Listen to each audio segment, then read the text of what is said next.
네, 안녕하십니까. 시청자 여러분 반갑습니다. 저는 청담 해리슨 병원 신경외과 척추내시경센터에서 근무하고 있는 허동화입니다. 오늘 제가 말씀드릴 내용은요.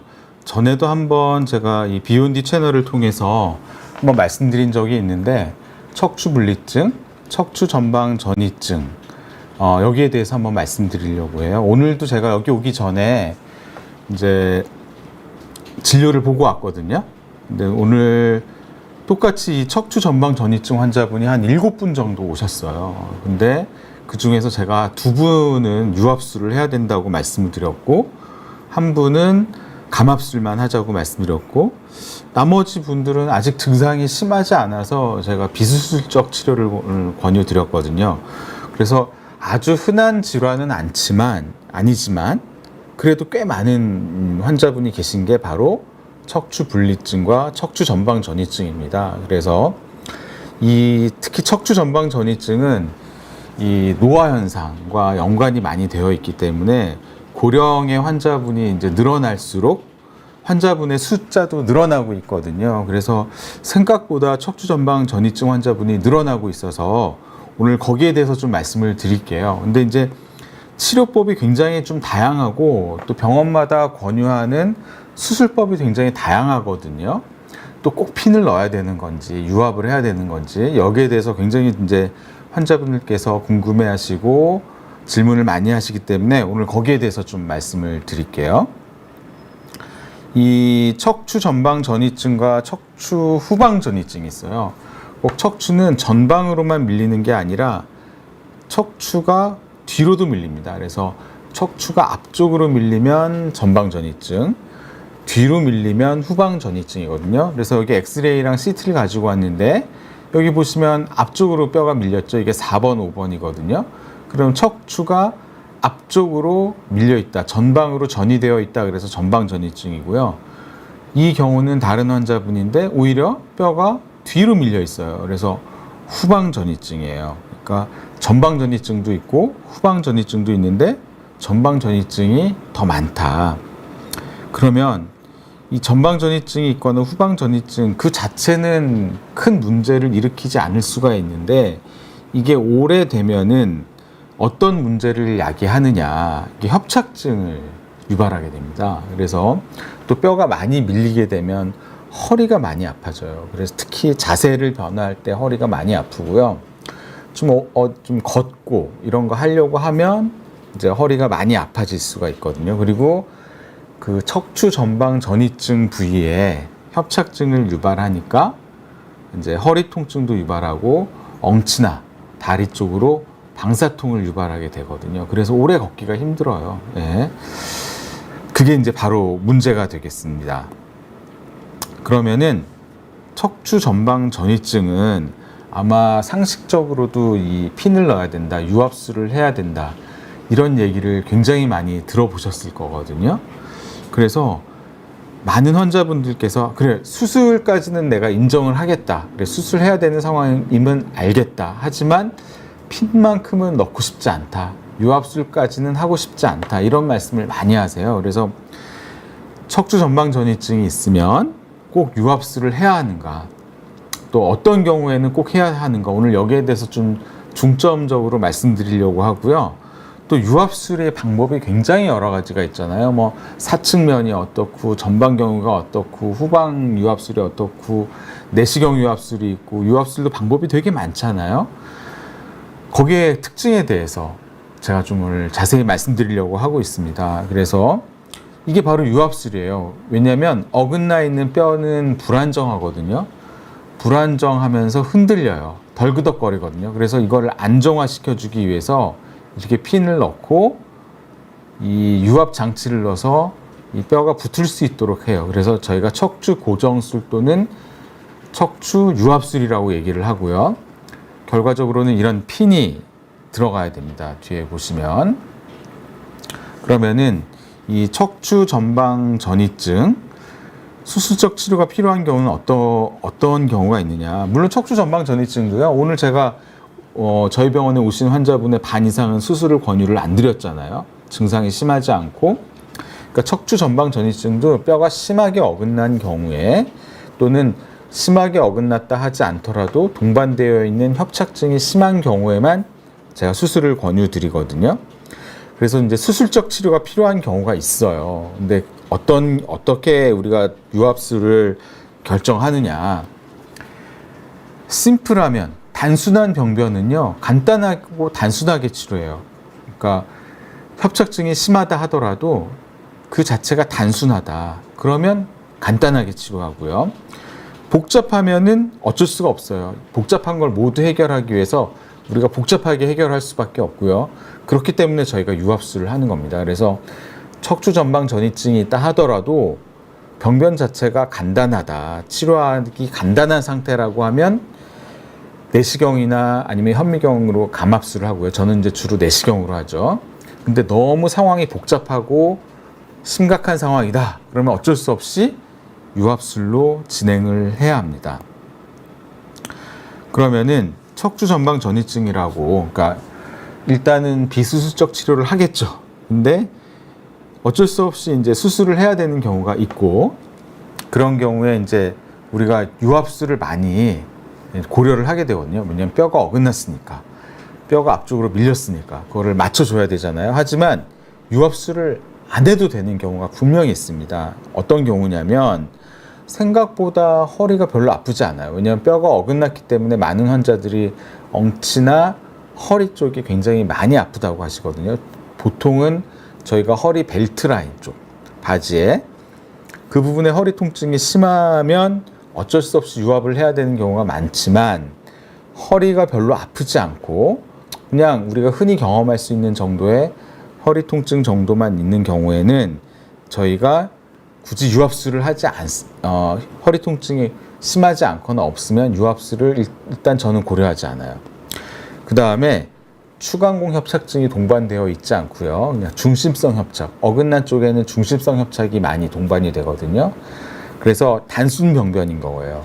그러니까 이런 경우에도 핀 넣지 않고 그냥 간단하게 치료하는 경우도 많고요.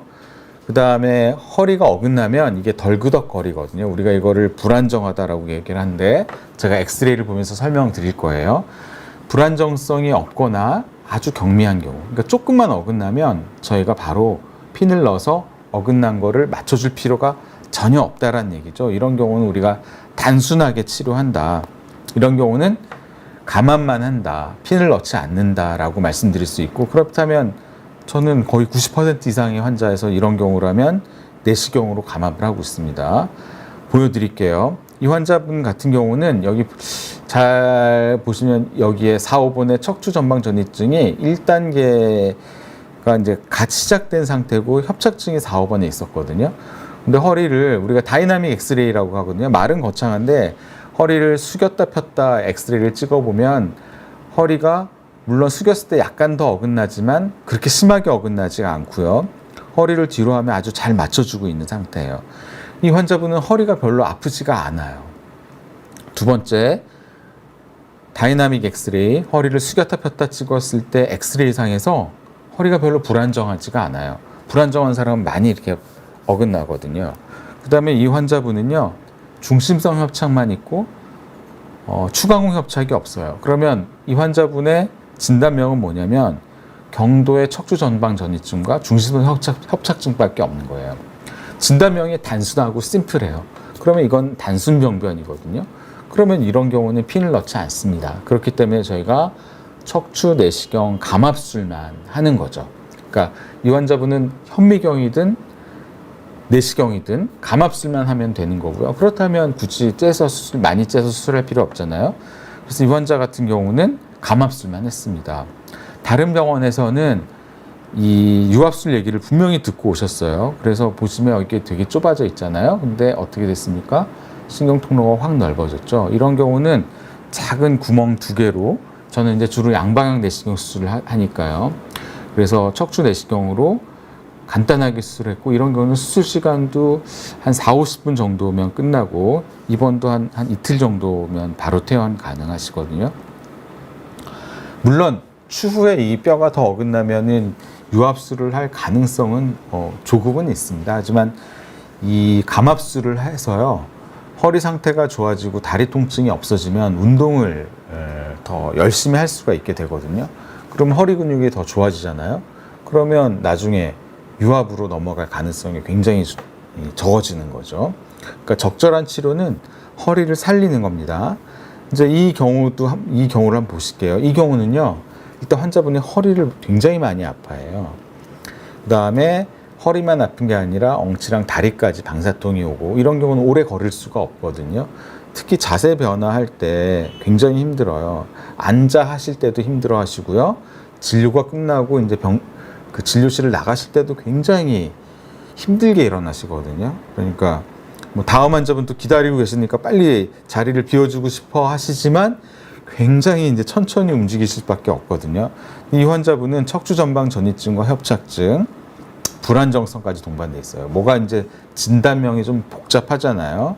대표적인 병변은 진단명은 척추 전방 전이증. 하지만 4, 5번에 협착증이 동반돼 있고 불안정성이 동반이 돼 있단 말이에요. 이런 경우는 뭔가 복잡하거든요. 이런 경우는 단순하게 치료할 수가 없어요. 힘들고 좀 어렵지만 복잡하게 갈 수밖에 없고, 이 모든 걸 다 해결해야 된다면 어쩔 수 없이 핀이 들어가야 됩니다. 그래서 이 환자분은 이제 다이나믹 엑스레이, 허리를 숙였다 폈다 엑스레이를 보면 숙이면 더 많이 어긋나고요. 뒤로 해도 잘 맞춰지지 않고 약간 어긋나 있는 거예요. 허리를 숙이면 많이 이렇게 어긋나고 뒤로 하면 조금 맞춰지고, 근데 뒤로 해도 많이 맞춰지지 않고 어긋난 상태가 유지가 되고 있는 거거든요. 이런 경우는 굉장히 불안정성이 우리가 동반이 돼 있다고 하고, 이런 경우는 어쩔 수 없이 유압을 정확히 해줘야 됩니다. 이런 경우에 그냥 간단하게 감압만 한 경우 허리뼈가 더 어긋나면서 수술 직후에는 좀 편하셨다가 한 2-3달 정도만 지나면 통증이 다시 심해져서 결국 유압으로 넘어가는 경우가 꼭 생기기 때문에, 이런 경우는 치료할 때 확실하게 치료해줘야 돼요. 그래서 이 경우는 어쩔 수 없이 유압수를 했고요. 보시면 어긋난 뼈가 굉장히 잘 맞춰져 있거든요. 근데 옛날에는 이런 수술할 때 굉장히 많이 째고 수술했단 말이에요. 뒤에 이만큼을 째고 수술을 했어요. 한 뼘을 째고 수술했습니다. 제가 레지던트 하던 20몇 년 전에는. 근데 지금은 이런 수술을 할 때 다양한 방법으로 조금만 절개하고 수술을 한다는 거죠. 저만 꼭 그렇게 하는 게 아니라 요즘은 조금만 절개해서 내시경으로 유압하는 이런 척추외과 선생님들이 굉장히 늘어나고 있습니다. 국내뿐만 아니라 국외에서도요. 그러니까 뼈가 어긋나 있으면서 여기에 굉장히 좁아져 있었잖아요. 근데 수술 후에 여기를 적절하게 맞춰주니까 보기에도 훨씬 허리가 편안해 보이고, 뒤에 좁아져 있는 이 부분도 협착이 돼 있는 경우도 많이 넓어졌어요. 이런 경우 회복 과정에서는 조금 허리가 아플 수 있지만 이 수술 부위가 자리를 잘 잡으면 훨씬 보행하기도 편하고요. 그 다음에 이 골프나 테니스 이런 것들도요, 충분히 할 수 있습니다. 물론 수술 후 2개월이나 3개월까지는 좀 보조기도 하고 이 안정을 좀 하셔야 되지만 3개월 후부터는 저는 골프도 하셔도 된다, 뭐 테니스, 탁구 이런 거 다 하셔도 된다고 말씀을 드립니다. 그래서 저는 어떻게 수술을 하냐면 꼭 유압술이 필요한 경우도 가급적이면 이 내시경을 최대한 이용해서 피부 절개를 단 1cm라도 줄이려고 굉장히 애를 쓰고 있고요. 그러면 아마 저희 진료실에서도 이 사진을 보신 분들이 계실 거예요. 양방향 내시경 보조 유압술을 시행해서 조금이라도 이렇게 피부 절개를 줄여서, 옛날에는 이런 수술할 때 거의 한 뼘을 절개했습니다. 그리고 수혈도 많이 했었어요. 출혈이 많을 수밖에 없었죠. 그리고 수술 당일날 수술 부위 통증으로 굉장히 환자분들이 힘들어했습니다. 하지만 요즘 이렇게 최소절개 수술법 또는 내시경을 이용한 유압술을 하면 피부 절개를 굉장히 적게 하기 때문에요. 수술 당일은 조금 힘들 수 있지만 하루만 지나면 수술 부위 통증이 굉장히 덜하고요. 두 번째는 수혈을 해본 적이 없습니다. 제가 거의 한 6, 7년 전부터 유압술을 하고 거의 수혈을 해본 적이 없습니다. 출혈 때문에 어떤 피를 맞는다? 굉장히 거부감들이 있잖아요. 그렇죠? 예, 그게 장점이에요. 출혈이 적고 수술 부위 통증이 적다라는 게 굉장히 장점이고요. 또 경우에 따라서는요, 전신 마취할 필요가 없어요. 한 부위 유압술은요, 허리만 마취해서 수술합니다. 아마 저희 병원에서 수술하신 분, 물론 전신 마취한 경우도 있었지만 거의 제 한 80% 환자는 척추만 마취해서 수술을 했습니다. 실제로. 그래서 제가 정리를 한번 해드려 볼게요. 일단 척추 전방 전이증인 경우에 당연히 비수술적 치료가 우선입니다. 하지만 이런 비수술적 치료에 반응이 없거나 아니면 뭐 주사를 맞았는데 뭐 아주 일시적이다. 하루 이틀이면 도로 아프다라든지 아니면 뭐 약을 뭐 거의 1년 이상 드셨다. 뭐 물리치료부터 뭐 한방치료까지 안 해본 게 없다. 이런 경우에는 결국은 저희가 수술을 고려해야 되잖아요. 그래서 수술적 치료를 이제 그때 고려를 하는데 척추 전방 전이증이라고 해서 무조건 핀을 넣는 게 아니다라고 제가 말씀드리고 싶고요. 척추 전방 전이증이 있다 하더라도 간단한 병변만 동반이 돼 있으면 간단하게 내시경으로 감압술만 하고 어쩔 수 없이 척추 불안정성이 있거나 추간근 협착증 복합적으로 뭐가 그 부위에 동반이 돼 있으면 어쩔 수 없이 유압술을 해야 된다 이렇게 말씀드릴 수 있습니다. 하지만 요즘 유압술은 많이 절개하지 않아요. 그러면 아마 뭐 대학병원도 가보시고 뭐 저희 병원도 오시고 사실 많은 환자분들이 우리나라에서 수술적 얘기를 들어보면 한 두세 군데 정도는 가보시죠. 많으면 네다섯 군데까지도 가시더라고요. 그러면 이제 병원마다 권유하는 유압술 방법이 다 다를 수가 있어요. 어쨌든 그 불안정한 척추를 안정화시켜주고 유압을 한다는 거는 컨셉은 같은데 뭐 유압술 방법이 굉장히 다양해요. 그래서 뭐 절개 유압술이 있고 이건 제가 뭐 옛날부터 저희가 레지던트랑 뭐 이런 거 전임이 펠로우를 할 때부터 옛날부터 많이 했던 20년 전부터 했던 이런 플리프라는 유압술이 있고요. 그 다음에 배 쪽으로 뭐 배꼽 쪽으로 들어간다고 그래서 전방경유 유압술이라고 저희 알리프라고 얘기를 하거든요. 이런 얘기를 들어보신 분도 있고 또 요즘 많이 하죠. 사측면 유압술. 뭐 어떤 선생님들은 뭐 이게 모든 걸 다 해결할 수 있는 것처럼 얘기를 하지만 올립이라고 얘기하거든요. 굉장히 좋은 수술입니다. 어떤 병원에서는 사측면 유압술, 주로는 이제 대학병원에서 이거를 많이 권유하죠. 그 다음에 예전부터 해왔던 최소 절개, 최소 침습 유압술이 이제 두 가지가 있는데 현미경으로 하는 이제 MIS 클립이라고 얘기를 하는 현미경 유압술.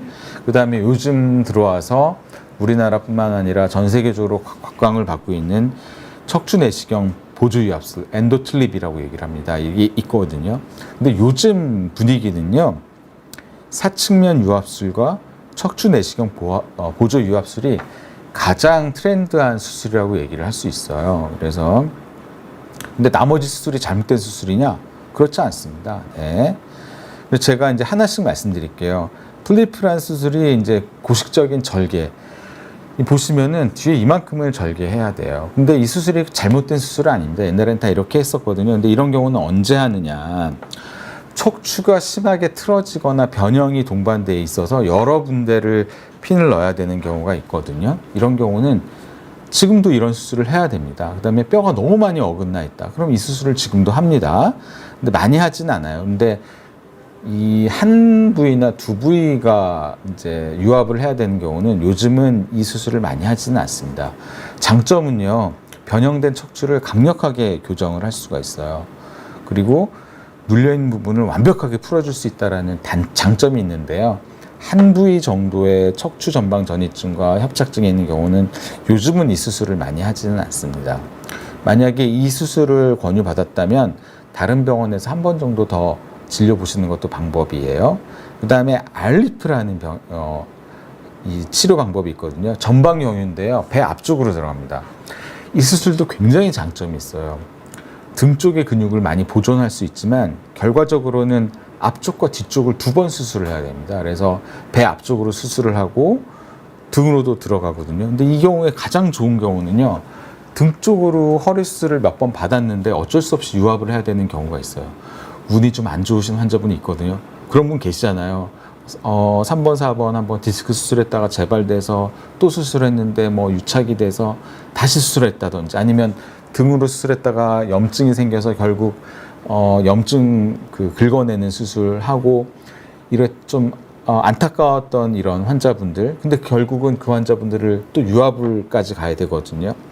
이런 경우에는 배 쪽으로 들어가서 하는 전방경유 유압술이 굉장히 좋아요. 어떤 환자분이 있는지 아세요? 타이거 우즈가 이 수술을 했습니다. 타이거 우즈는 재발성 디스크로 몇 번 수술을 했거든요. 근데 또 안 좋았거든요. 물론 지금은 옛날 같은 기량을 보여주진 못하지만 타이거 우즈는 전반경유 유압수를 했습니다. 왜냐? 재수술이었기 때문에. 그리고 유압수를 하고 나서 아마 그 해에 오랜만에 복귀해서 PGA 1승을 했던 경우가 있거든요. 근데 이 경우는 뭐냐면 배 앞쪽에는 굉장히 혈관들이 많이 지나가거든요. 그래서 이 혈관외과 선생님이랑 같이 하거나 또 배 앞쪽으로 들어가서 수술한 경우는 수술 경험이 많아야 돼요. 저도 옛날에 했었습니다. 많이 하지는 않았어요. 두 번째는요, 젊은 가임기 여성, 가임기 남자, 30대, 40대 이런 분들은 약간 불임을 유발할 수가 있어요. 무슨 성기능에 장애가 오는 건 그런 건 아니고요.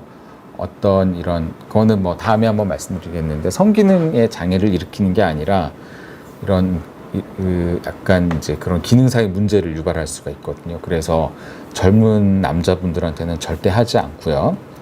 그 다음에 여성 환자분들 중에서 뭐 자궁 수술을 했다든지 제왕절개를 했다든지 이러면 배 안쪽으로 유착이 있기 때문에 그런 경우도 할 수가 없어요. 그래서 가장 좋은 거는 등 쪽으로 수술을 여러 번 했던 환자가 어쩔 수 없이 또 유압을 해야 되는 경우는 앞쪽으로 하는 게 좋다. 근데 이 수술을 하는 병원이 손꼽습니다. 저도 제가 이쪽 병원을 소개시켜 드린 경우가 분명히 있고요. 그 다음에 올립이라고 요즘 사측면 유압술을 이제 많이 하거든요. 대학에서도 하고 저도 당연히 한 적이 있거든요. 근데 이제 이 경우는 여기도 보시면 이게 옆구리로 이렇게 들어가거든요. 장점이 굉장히 많아요. 근데 어쨌든 물론 2번 수술을 해야 됩니다. 옆구리 쪽으로 한번 들어가서 유압 장치를 이렇게 집어넣고요. 그다음에 엎드린 자세로 변형해서 어쩔 수 없이 뒤에서 또 핀을 넣어줘야 돼요. 그래서 이런 경우도 척추가 많이 틀어진 척추 변형이 동반돼 있다든지 여러 분절을 안타깝게 수술해야 되는 경우는 이 사측면 유압술이 좋고요. 또 척추 전방 전이증 한 부위인 경우도 분명히 할 수도 있어요. 그 다음에 재수술일 때도 괜찮아요. 근데 단점은요, 간접 감압이에요. 간접 감압. 그러니까 직접적으로 눌린 데를 풀어줄 수가 없고요. 좁아져 있는 디스크 간격을 벌려준다든지 어긋난 뼈를 맞춰줌으로써 이 협착증을 직접적으로 감압하지 않고 간접적으로 감압해준다는 게 가장 큰 단점입니다. 그래서 어떤 게 문제냐? 협착증이 너무 심하게 동반돼 있으면 사측면 유압술은 좋지가 않습니다. 그래서 어떤 선생님은 사측면 유압술을 하고요. 등에서 내시경 감압술을 하고 핀을 넣어주게 되거든요. 그것도 상당히 괜찮은 수술이긴 한데 단점은 시간이 너무 오래 걸려요. 네.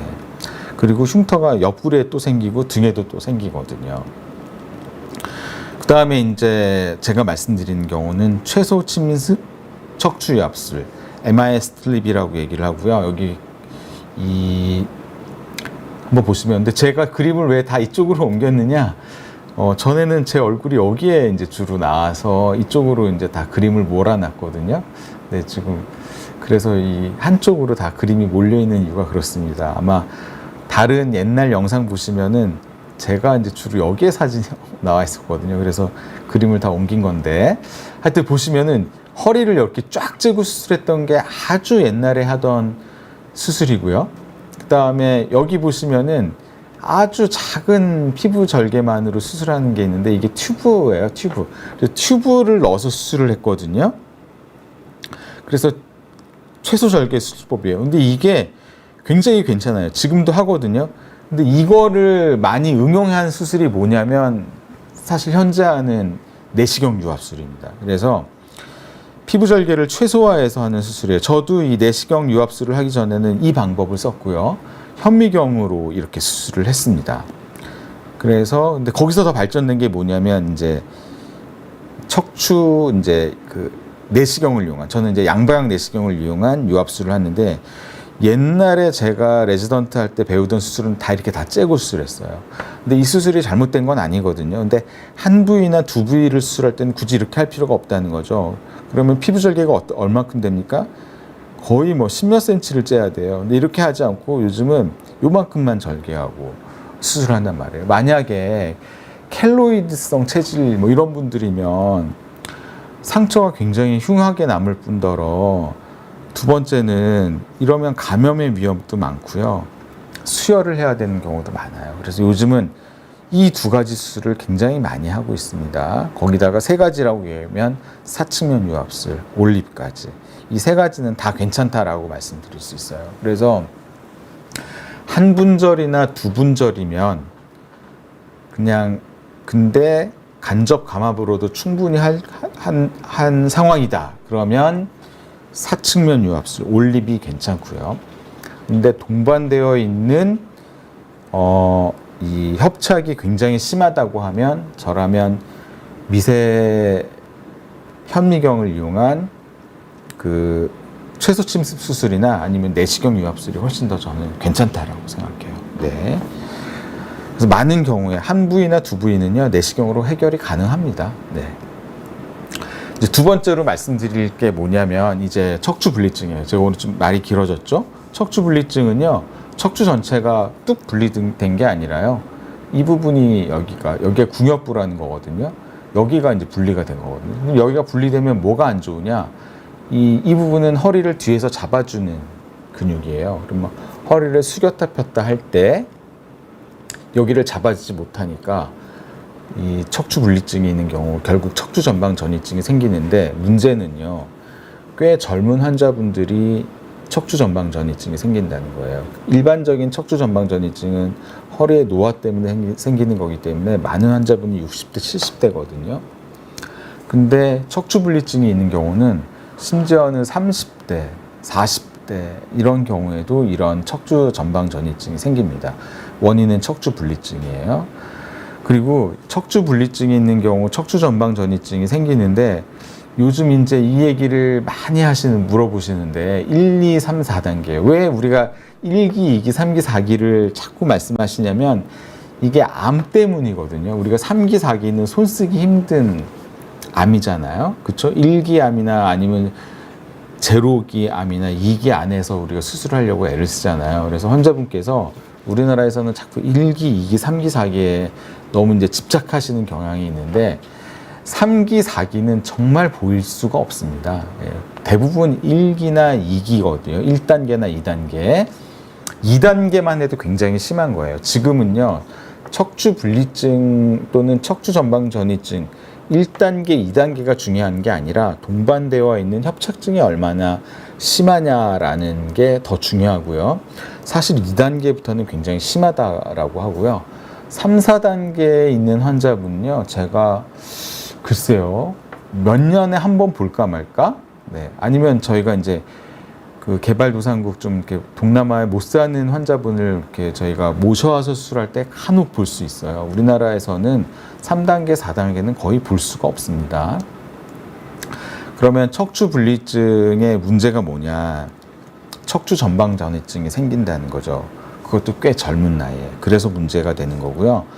다행히 보존적 치료가 우선이에요. 근데 보존적 치료로 잘 치료가 되고요.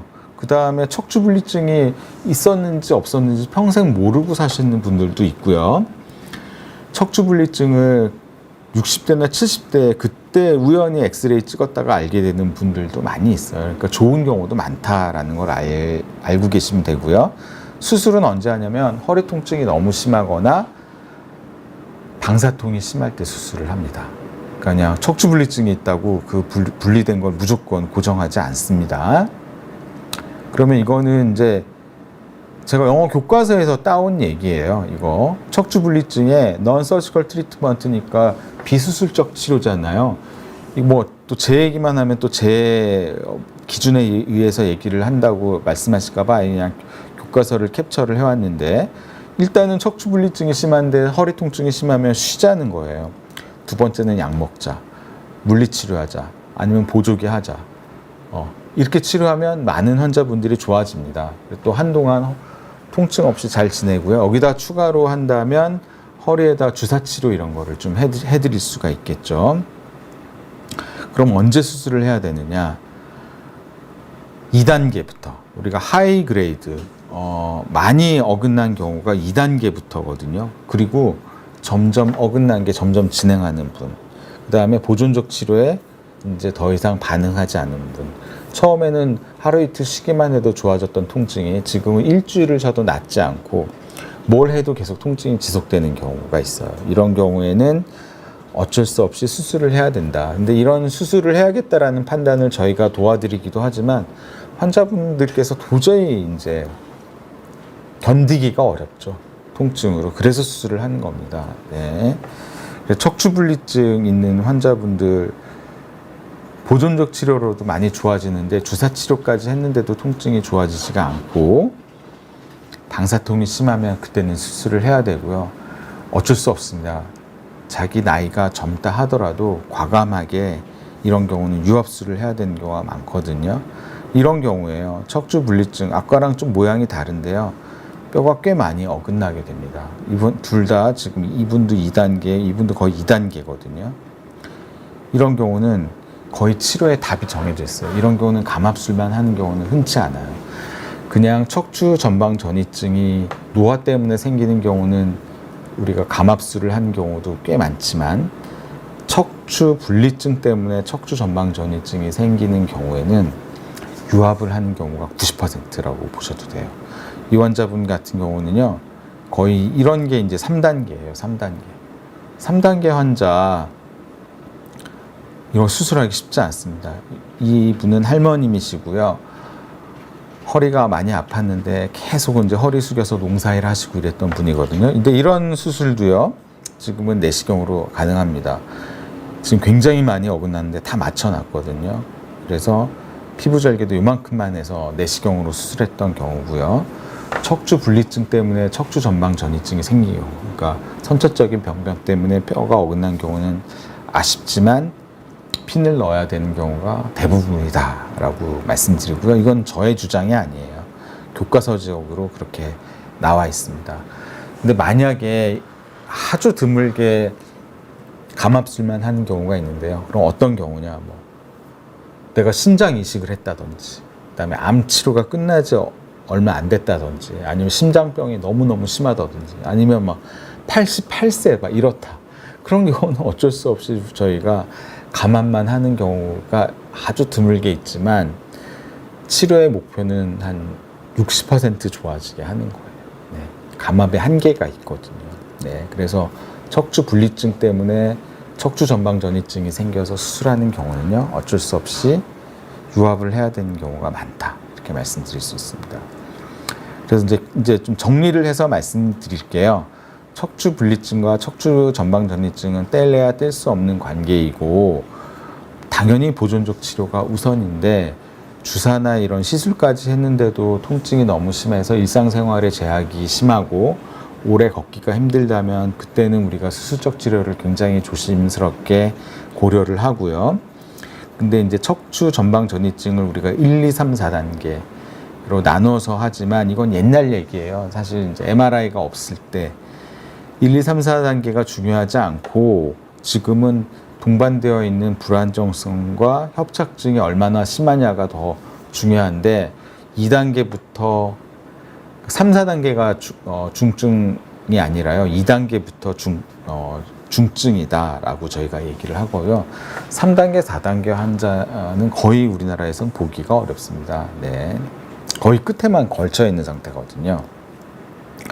그래서 척추 분리증이나 척추 전방 전이증, 특히 척추 전방 전이증인 경우 단순한 병변이 심하다 하더라도 간단하게 내시경 감압술로 치료하고요. 하지만 뭐 불안정성이 동반돼 있고 뭐 협착증과 추강호 협착증이 동반돼 있고 뭐 후관절 병증이 동반돼 있고 뭔가 복잡하다. 그러면 어쩔 수 없이 어긋난 뼈를 맞춰줘야 되는 유압술을 해야 된다. 그렇게 말씀드리고요. 유압술의 종류가 다양하지만 환자분의 상태에 따라서 결정을 한다. 이렇게 말씀드릴 수 있어요. 그럼 쉽게 얘기하면 배 쪽으로 들어가서 하는 전방경유 유압술은 요즘은 주로는 여러분절이나 재수술인 경우에 많이 하고요. 한 부위의 척추 전방 전이증이라면 직접 감압을 꼭 해야 되는 경우라면 요즘은 내시경 유압술을 많이 하고요. 왜냐면 내시경으로 일단 다 좁아진 걸 풀어주고 유압을 하거든요. 그 다음에 직접적으로 감압을 안 할 정도라고 한다면 추간공 협착이 주 병변이라고 하면 사측면 유압술, 올립도 굉장히 괜찮은 선택입니다. 그래서 유압술 얘기를 들었는데 어떤 유압술을 해야 될지 너무너무 고민이 된다. 그러면요, 우리나라에서만 아마 좀 가능한 얘기인데, 다른 병원, 척추 전문 병원이나 척추 이런 신경외과, 척추외과 쪽으로 가셔서 한 번 더 진료를 보시는 것도 괜찮지 않을까, 그렇게 말씀드릴 수 있습니다. 네. 오늘 한 35분 정도 제가 말씀드렸는데요. 좀 도움이 됐을지 모르겠습니다. 오늘 내용이 좀 도움이 됐다고 생각하신다면요, 우리 비욘디 채널도 많이 구독해 주시고요. 좋아요도 많이 눌러주시면 좋겠습니다. 오늘 여기까지 말씀드렸고요. 이제 한번 질문이 좀 올라와서 제가 질문에 대해서 답변을 좀 드릴게요. 제가 막 오늘 진료가 끝나자마자 이제 막 와서 좀 서둘러서 말씀드렸는데, 네, 박대선님께서요, 2년 전 유압술 후에 수술을 받으셨나 봐요. 마비는 없어졌는데 발바닥에 감각 이상이 생겨서 뭐가 좀 붙어 있는 것 같다. 이게 이제 좀 안타까운데 두 가지예요. 원래부터 통증이 있었는데 발바닥에 뭔가가 껌 같은 게 붙어 있는 것 같다, 붕 떠 있는 것 같다라는 얘기를 하시는 분이 분명히 계시거든요, 환자분께서. 근데 이제 발바닥 감각 이상은 좀 남는 경우가 많습니다. 네. 그러니까 허리에서 가까운 쪽은 금방금방 좋아져요. 방사통, 저림감은 많이 좋아지는데요. 이게 좀 오래되신 분들은 발바닥의 감각 이상이 또는 감각 저하, 붕 떠 있는 것 같다, 남의 살 같다, 어디 뭘 깔아놓고 건 것 같다, 이렇게 말씀하시는 분이 계시거든요. 요거는 아쉽지만 조금 증상이 남는 게 아닌가. 근데 만약에 이 감각 이상뿐만 아니라 발바닥에 이제 통증이 좀 생겼다고 한다면 그때 검사해 보셔도 될 것 같아요. 네. 그리고 2년 전에 한번 했으면 수술 부위 괜찮은지 검진 삼아서라도 한번 검사를 해 보시는 것도 도움이 될 것 같습니다. 두 번째, 영양제일님께서 협착증으로 이미 진행된 경우 나중에는 수술을 하는 수밖에 없을까요? 평생 관리를 잘하면 수술 안 하고 잘 지낼 수 있을까요? 네, 당연하죠. 수술은 언제 하냐면 다른 치료에도 반응하지 않는 경우고요. 다리나 엉치 통증이 심해서 오래 걷기 힘들 때만 하는 거예요. 그래서 협착증이 좀 진행됐다 하더라도 무증상이거나 증상이 경미한 경우도 많거든요. 그런 경우는 당연히 수술하지 않아요. 네. 오늘 저희 진료실로 와주신 분들도 제가 수술 다 권유 안 드렸다고 말씀드렸잖아요. 그래서 잘 관리하시면 허리 근육 키우고, 남자분들 같은 경우는 배 쑥 나오지 않게 체중 관리하시고 하면은요, 평생 관리해서 수술 안 하실 수도 있고요. 또 관리를 잘 하시면은 결국은 수술을 한다 하더라도 큰 수술로 안 넘어갈 수도 있다. 이거를 제가 말씀드릴 수 있습니다. 그 다음에 르라보님께서 척추 전방 전이증을 진단받았을 때 운동하기 겁나실 것 같다. 근력 운동을 해서 코어 근육을 좀 기르면 도움이 될까요? 척추 전방 전이증을 초기로 진단을 받았다고 한다면요, 오히려 열심히 운동을 해주셔야 돼요. 물론 허리에 무리가 되는 운동을 하시면 안 돼요. 이 유산소 운동하고 어느 정도의 근력 운동, 웨이트 트레이닝은 하셔서 코어 근육을 길러주면은요, 척추 전방 전이증, 그러니까 뼈가 어긋난 거를 더 악화되는 거 막을 수가 있어요. 척추 전방 전이증 초기에는 조금밖에 어긋나지 않거든요. 그래서 수영도 권유드리고요, 필라테스도 좋고요. 그다음에 헬스클럽에서 꾸준하게 운동해 주시는 것도 괜찮습니다. 네.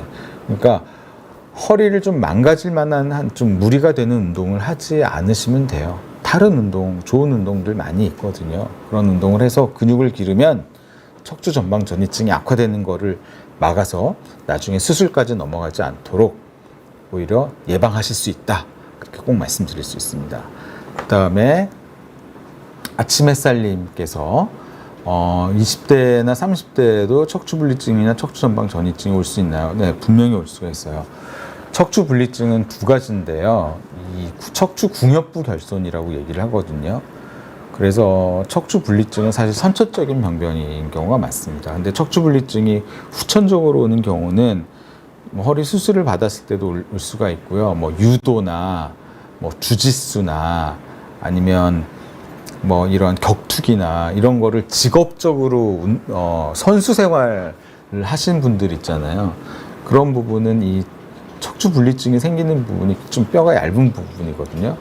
거기에 계속 허리에 스트레스가 쌓여서 분리증이 후천적으로 오는 경우도 있어요. 하지만 많은 경우는 선천적인 병변이라고 생각하시면 되고요.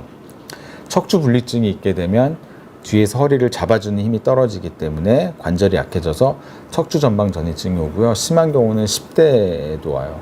제일 안타까웠던 경우가 이제 운동선수인데 프로팀에 이제 드래프트가 된 이제 프로팀으로 가야 되는데 프로팀에서 이게 허리 검사를 다 하더라고요, 요즘.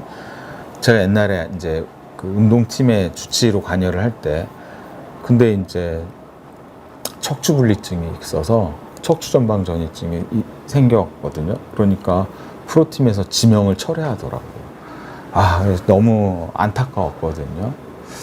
그래서 20대, 30대에도 올 수가 있다. 척추 분리증이 있는 경우 척추 전방 전이증으로 진행할 수 있습니다. 네.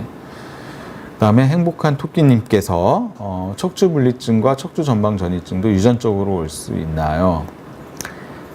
정확하게 밝혀진 유전자는 없습니다. 제가 알기로는요. 근데 이 아버님이 허리가 안 좋으면요, 아드님이 허리가 안 좋은 경우도 많고요. 아드님이 허리가 안 좋아서 제가 치료하는 분들 오시면 보통 같이 따라오신 아버님들이 허리를 수술 받거나 허리로 고생했던 분들이 분명히 계세요. 네. 사실 내일 디스크 수술을 하실 분 한 분은요, 아버님도 제가 수술해 드렸는데 아드님도 허리가 안 좋아서 내일 수술을 예정하고 있거든요. 근데 물론 내시경인데, 그래서 유전적 소인이 분명히 있어요. 특히 어머님이랑 따님인 경우가 더 많은 것 같아요.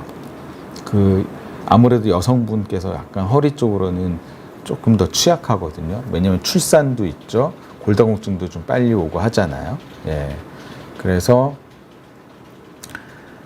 어머님이 허리가 안 좋은 분은 따님이 허리가 안 좋은 경우가 꽤 있습니다. 유전적으로 증명된 내용은 제가 알기로는 아직 없습니다. 확실하게. 근데 유전적 소인은 있다라고 말씀드릴 수 있습니다. 네. 그 다음에 제니님께서 이제 뭐 한두 분 정도 더 받고 이제 슬슬 정리하겠습니다. 예. 좀 더 올려주세요. 네. 아직 시간 좀 여유 있어서 몇 분 더 제가 답변 드릴 수 있고요. 제니님께서는 척추 분리증은 완치가 불가능하고 진행 속도를 늦추는 수밖에 없는 걸까요? 척추 분리증의 완치는 어쩔 수 없이 분리된 거를 붙여주는 수밖에 없거든요. 그래서 완치란 거는 결국은 수술인데요. 근데 모든 환자를 수술하는 거는 아니에요. 예. 그러니까 제가 말씀드렸다시피 척추 분리증이 있다 하더라도 평생 모르고 사시는 분들도 있고요. 우연히 넘어져서 다쳤다가 60대나 70대 엑스레이를 우연히 찍었다가 알게 되는 경우도 많아요. 그러니까 척추 분리증은 잘 관리를 하게 되면 척추 전방 전이증으로 이행되지 않고 그냥 척추 분리증이 있어도 그냥 수술까지 하지 않고 잘 지낼 수 있습니다. 예. 오히려 내가 척추 분리증을 어렸을 때 알았잖아요. 그런 분들이 허리를 잘 관리하잖아요. 그러면 평생 수술하지 않고 잘 지낼 수 있어요. 근데 척추 분리증이 없는 사람도 허리 관리 안 하고 흡연하고 허리를 잘 관리하지 않으면 수술로 넘어가는 사람도 많은 거죠. 그 다음에 한인석님 맞나요? 예, 성함이. 코어 운동, 여기서 이게 제가 이걸로 설명드리긴 힘들고요. 코어 운동은 허리의 심부 근육과 허리 주변 근육을 강화시켜 주는 건데, 이거는 사실 유튜브에도 많이 나와 있거든요. 근데 제가 하나만 말씀드릴게요. 저희 병원 아니고요. 허리 코어 근육에 대해서, 코어 근육 운동에 대해서 굉장히 잘 되어 있는 유튜브가 있는데, 그거는 강남 세브란스 재활의학과에서 만든 운동이에요. 그래서 유튜브 검색창에요. 강남 세브란스 척추 운동이라고 쳐보시면은 재활의학과 교수님께서 너무너무 설명을 잘 해주셨어요. 저도 그거 보고 운동합니다. 그거를 한번 참고해 주시면은 굉장히 세련된 영상으로 잘 만든 게 있습니다. 그거를 제가 추천드릴게요. 보시면은 아마 잘 만들어졌구나 그렇게 아마 보실 수 있을 거예요. 그거 한번 참조해 보세요. 척추 코어 운동 제가 다시 말씀드리면 이거 뭐 어쨌든 뭐 사설병원 아니까 강남 세브란스 척추 운동이라고 유튜브 창에다가 검색해 보세요. 그 다음에 말동님께서 전방전이 2단계인데 허리 주사로 버티고 계시다. 2단계는 심한 거예요.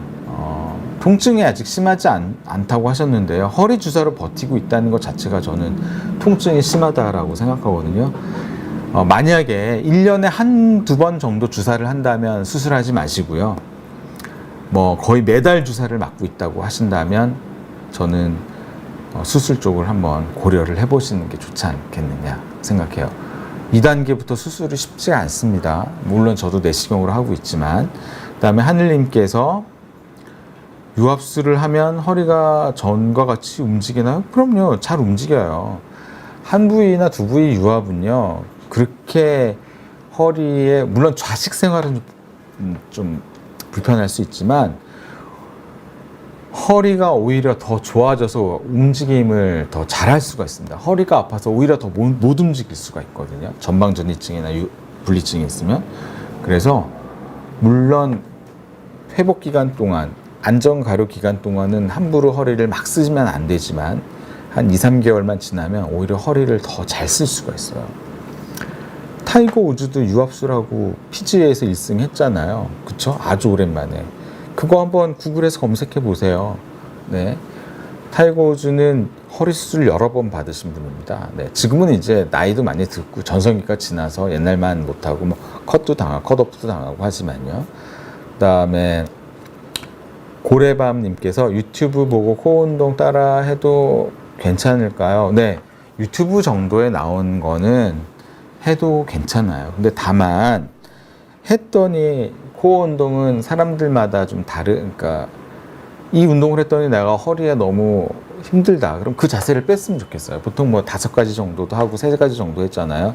그 모든 걸 다 따라 하려고 하지 마세요. 했더니 아프다. 그럼 그 자세는 하지 마세요. 네. 물론 초기에는 오히려 약간 허리가 힘들 수 있거든요. 그래서 제가 여기저기서 막 만든 유튜브 보고 하지 마시라고 말씀드리고요. 제가 말씀드렸잖아요. 대학병원에서 만든, 좀 전에 말씀드렸죠? 그 영상이 되게 괜찮아요. 그래서 거기에서 제시를 한 운동이 5가지인데 내가 특정 운동은 힘들었다. 그럼 그 운동은 따라 하실 필요가 없습니다. 네. 근데 너무 힘들다. 그러면요. 재활의학과 진료나 아니면 저희가 뭐 도수치료나 운동치료 하는 병원에서 물리치료사님들의 도움을 받으면 훨씬 좋겠죠. 네. 근데 지금 뭐 수술한 상태가 아니고 그냥 뭐 허리 통증만 정도만 있다면은 저는 그냥 일단은 뭐 매번 병원 가실 수도 없으니까 그 정도 보고 하셔도 되지 않을까 싶습니다. 네. 네. 어떻게 오늘 좀 답변이 잘 됐나요? 오늘도 뭐 많은 질문 해주셔서 너무 감사드리고요.